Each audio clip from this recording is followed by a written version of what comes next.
యూదా రాసిన పత్రిక మొదటి వచనం మనం అందరం కలిపి చదువుకుందాము. యేసుక్రీస్తు దాసుడును యాకోబు సహోదరుడు ఆయన యూదా తండ్రి అయిన దేవుని యందు ప్రేమింపబడి యేసుక్రీస్తునందు భద్రము చేయబడి పిలువబడిన వారికి శుభమని చెప్పి వ్రాయినది. యేసుక్రీస్తునందు భద్రము చేయబడిన మాట మనం ఈరోజు ధ్యానం చేద్దాము. భద్రము చేయబడుట అనే పదానికి కాపాడుట, సురక్షితంగా ఉండునట్లు చేయుట, క్షేమంగా ఉంచుట అనే మాటలు మనకి అర్థమనే వస్తాయి. మనము యేసుక్రీస్తు ద్వారా తండ్రి దేవుని చేత పిలువబడ్డాము. అంతేకాదు పిలిచిన దేవుడు మనల్ని యేసుక్రీస్తులో భద్రపరిచాడు. యేసుక్రీస్తులో ఉన్న మనకి శిక్ష లేదు. రోమిలికి రాసిన పత్రిక 8:1 మనం చదువుతున్నాం. క్రీస్తు యేసునందు మనకి ఏ శిక్షా విధి లేదు. దేవుడు మనకున్న పాపం వలన మనకు పడవలసిన శిక్షని క్రీస్తు యేసులో కొట్టివేశాడు. అంతేకాదు రక్షణ పొందిన తర్వాత మనల్ని క్రీస్తు యేసులో భద్రపరుస్తూ ఉన్నాడు. మనకి లూకా సువార్త 22వ అధ్యాయం 31-32 వచనంలో ఒకరు చదవండి.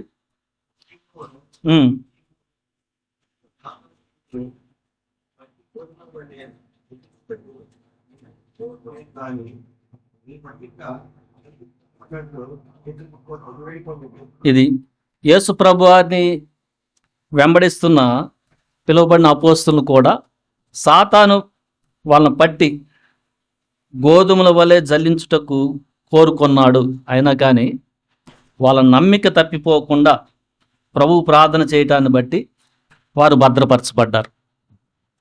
సో రక్షణ పొందిన మన జీవితంలో కూడా కొన్నిసార్లు శోధన సమయంలో మనల్ని సాతాను, అపవాది, వాడి అనుచరులు మళ్ళా రక్షణ లాగేయాలని ప్రయత్నం చేస్తూ ఉంటారు. పర్టికులర్గా మన కంటెక్స్ట్లో రక్షింపబడిన వారు చాలా తక్కువ.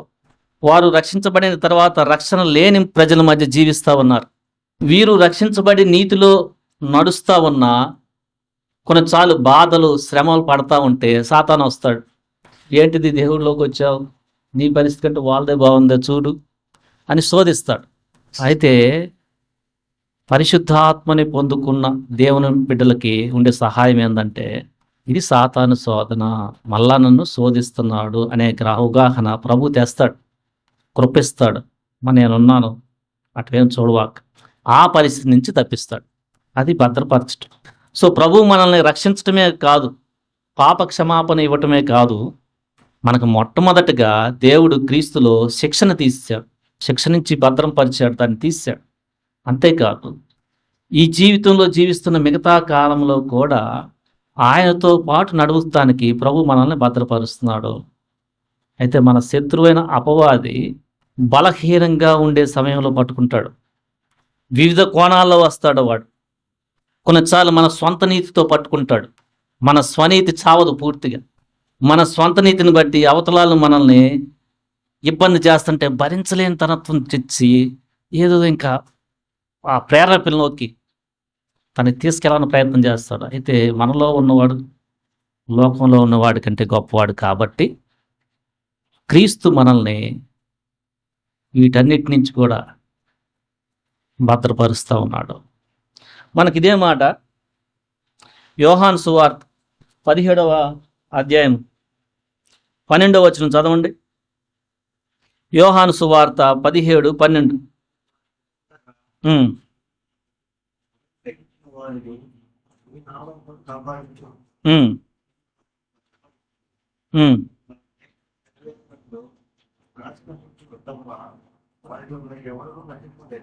అది 12 మంది శిష్యుల్లో ఒక ఆయన నాశనం అయిపోయాడు.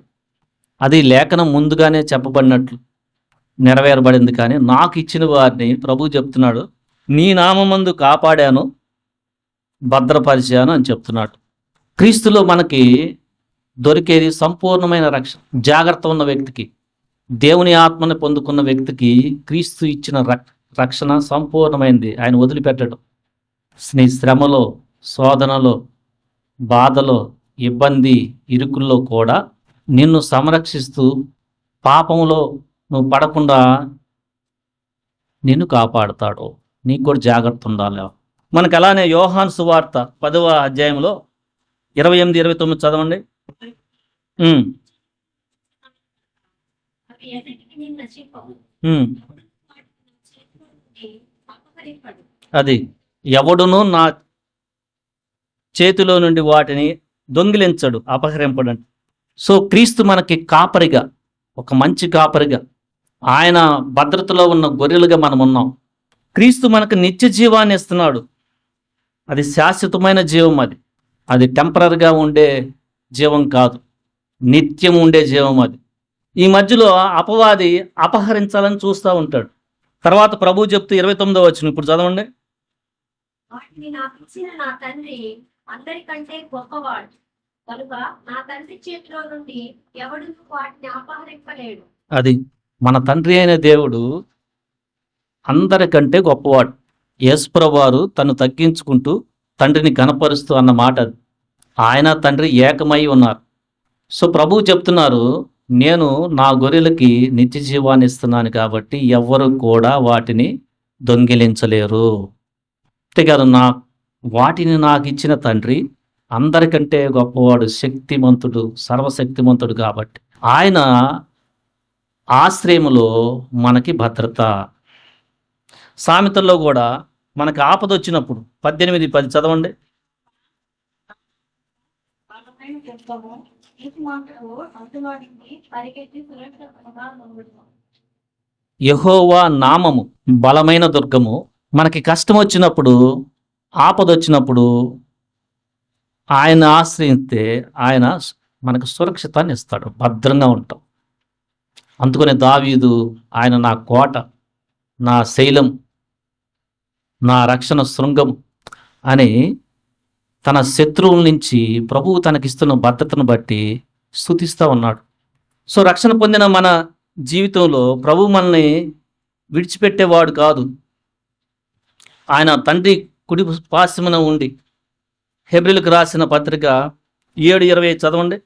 ఈయన ఆ, వారి పక్షమున విజ్ఞాపనము చేయుటకు నిరంతరము జీవించుచున్నాడు గనుక వారిని సంపూర్ణముగా రక్షించుటకు శక్తిమంతుడై ఉన్నాడు. అది యేసుక్రీస్తు మనల్ని సంపూర్ణంగా రక్షించుటకు శక్తిమంతుడై ఉన్నాడు. ఎందుకంటే ఆయన ద్వారా దేవుని దగ్గరికి వచ్చే వారి పక్షాన క్రీస్తు నందు మనకుండేది ఆయన చేస్తున్న ప్రార్థన. తండ్రి కుడి పార్శ్వన పక్కనుండి, ప్రభువా వీరిని దుష్టత్వం నుంచి కాపాడు. యోహాను సువార్త 17లో ఆయన చేసిన ప్రార్థన, దుష్టు నుంచి వీరు కాపాడు. ఇందాక సాతాను, సీమోను సాతాను మిమ్మల్ని పట్టి గోధుమల వలె జల్లింప చూచెను గాని నేను వేడుకుంటుని తండ్రిని, కాబట్టి మీరు భద్రపరచబడ్డారు అంటున్నాడు. సో మనకి క్రీస్తులో భద్రత ఉంది. అంతేకాదు, కొన్నిసార్లు మనుషుల ద్వారా కూడా మనకు చాలా ఆపద వస్తుంది. కీర్తనలు 124 చదవండి, మొదటి 2 వచనాలు. మనుషులు మన మీద లేచినప్పుడు ఉమ్, ఉండని ఎడమ ఉమ్, యెహోవా మనకు తోడై ఉండని ఎడల వారు మనలను ప్రాణంతోనే మృంగివేసి ఉమ్, జనమును మనలను ముంచివేసి ఉండను. ఉమ్. ప్రవాహం మన ప్రాణముల మీదకు పొర్లి పారి ఉండను. అది కొన్నిసార్లు మనుషుల ద్వారా ఇబ్బందులు వస్తాయి.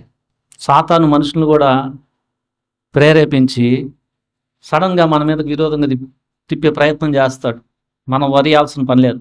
మన ప్రవర్తన చాలా జాగ్రత్తగా కాపాడుకుంటే చాలు. శత్రుమిత్రుడిగా చేస్తాడు ప్రభు. కానీ అలాంటి పరిస్థితి వస్తుంది. ఎప్పుడు ఎలాంటి పరిస్థితులు వస్తుంది? నువ్వేం కదిలించుకోవు, వాళ్ళే నీ మీదకి వస్తారు. నీ మీద నేరం మోపొచ్చు, అపనింద లేకపోయినా. సో అలాంటి సమయాల్లో మనం గుర్తుపెట్టుకోవాల్సింది, ప్రభు మనల్ని భద్రపరుస్తాడు.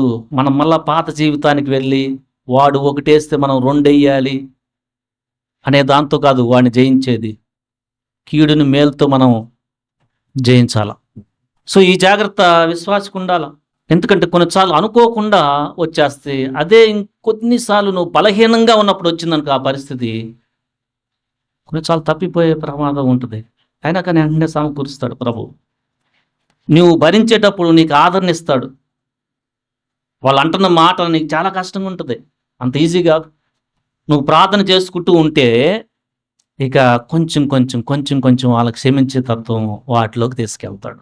సో మనుషులు పెట్టే కలహంలో పడకుండా నిన్ను భద్రపరుస్తాడు. సో రక్షణ పొందిన మన జీవితంలో ప్రభు ఎలా ఉన్నాడంటే ప్రతి పరిస్థితుల్లో మనల్ని భద్రపరిచే దేవుడిగా ఉన్నాడు.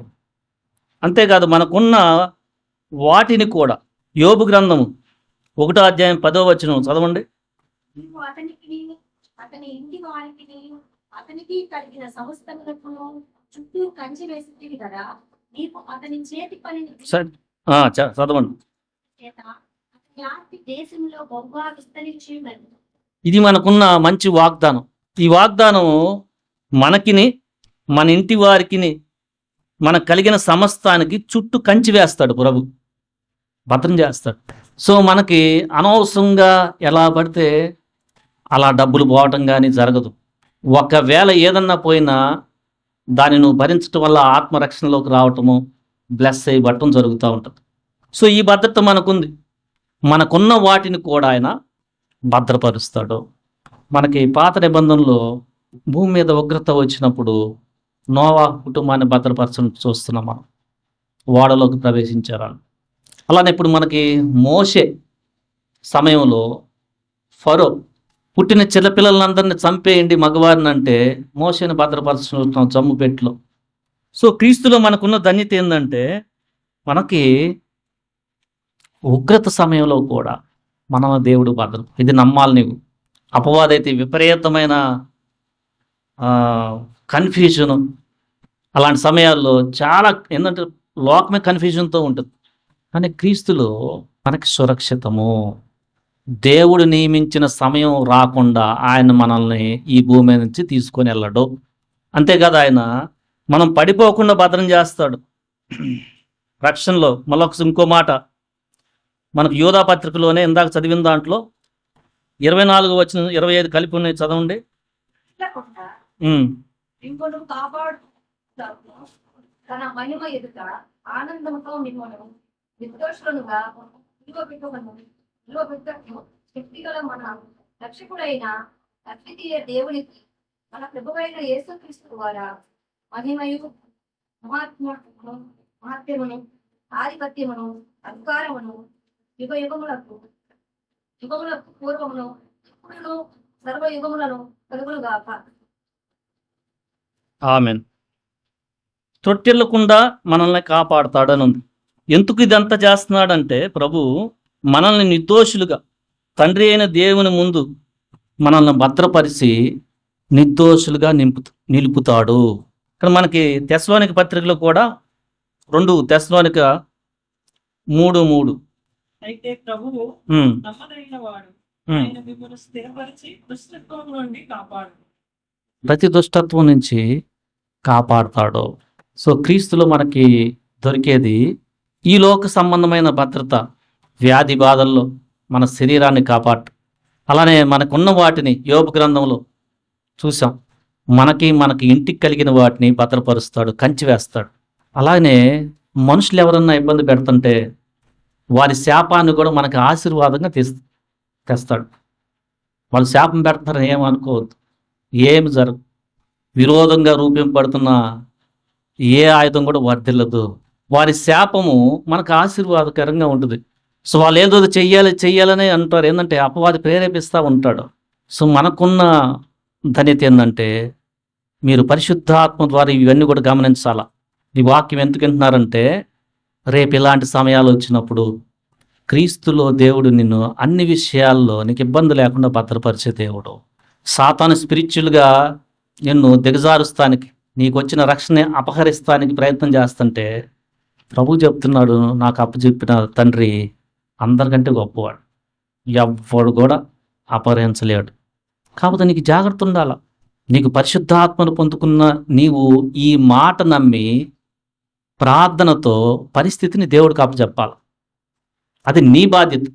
ఆ బాధ్యత లేకుండా నువ్వు ప్రార్థన చేసే బదులు ఆ సమయంలో సనుగుతా ఉన్నావు అనుకో, ఒకవేళ సనుగుతా ఉన్నా నువ్వు చేస్తున్న తప్పని గమనించు, మళ్ళీ సెటరేట్ అవుతావు.